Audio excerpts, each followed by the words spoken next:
Hello,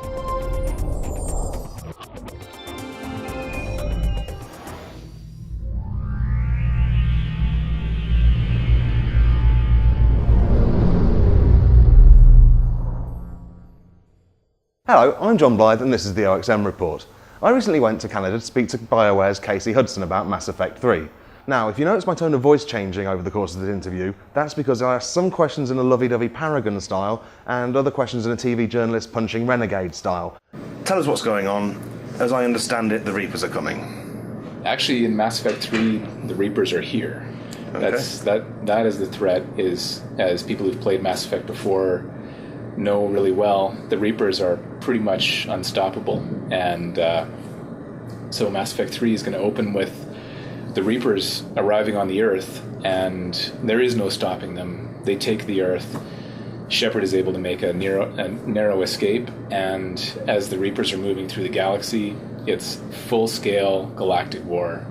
That's what Mass Effect 3 is about, and you're trying to stop the Reapers, figure out a way to come back with the forces of the galaxy and take back the Earth. Given how Mass Effect 2 might end, you're going to probably need a few new characters. Who are you talking about, and who are the returning characters that we'll get to see?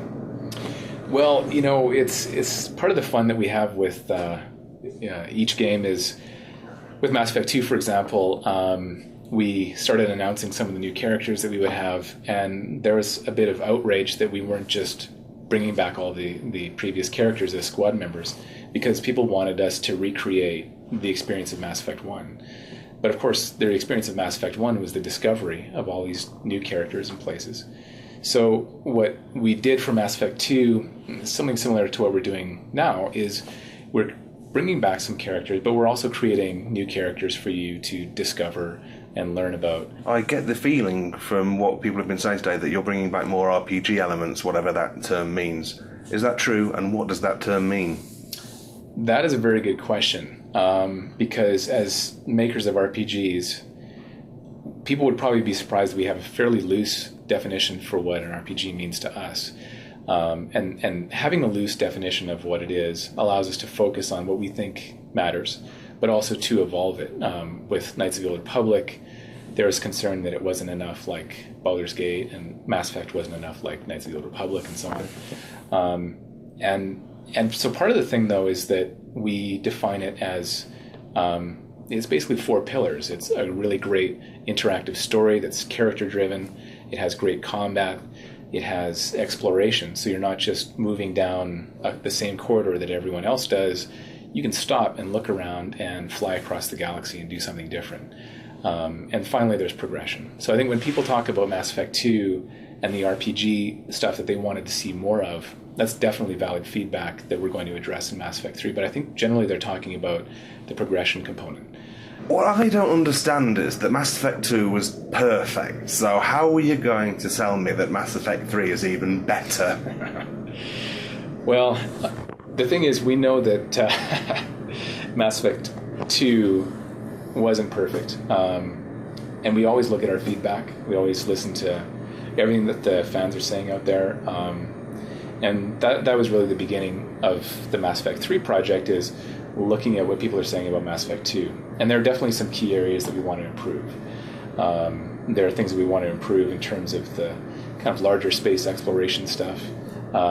There's still some things we want to do in the combat, but also a lot of the focus is in these kind of RPG progression systems that we want to bring back, a lot of the fun of the activity chain and the choices you're making and how that ties into a more customized style of gameplay. Cerberus are hunting you.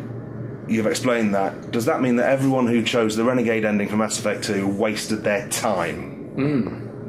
A few people have asked us about that, but your choice at the end of Mass Effect 2, not to give any spoilers, is more about kind of the assets that you're left with, or more specifically the assets that you're going to leave the Elusive Man with.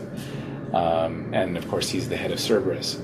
So as Mass Effect 3 starts, people are going to find that Cerberus is now an enemy. They're a little bit more far gone than they were in Mass Effect 2, where you were kind of begrudgingly working with them. So you're going to find out that the Elusive Man and Cerberus are kind of against you.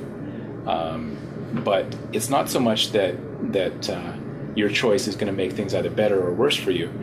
What it does is actually it changes the way it's going to work with certain paths through the game that you might want to make. I don't know if I'm being very precise here, but I don't want to give story points away. There's a couple of minutes ago, to be honest. There's no better there's no better or worse decision, but it does change things, and it'll change things all the way up to the ending, where some endings will be harder than others, depending on whether it works with or works against the choice you made in Mass Effect 2. Look, we've been talking non-essentially for 10 minutes now. Is this going to end in sex or not? It won't end in sex, but it will involve sex. There will be sex. Brilliant. To find out even more about Mass Effect 3, check out this copy of OXM. It's number 73, and it's got Mass Effect on the front.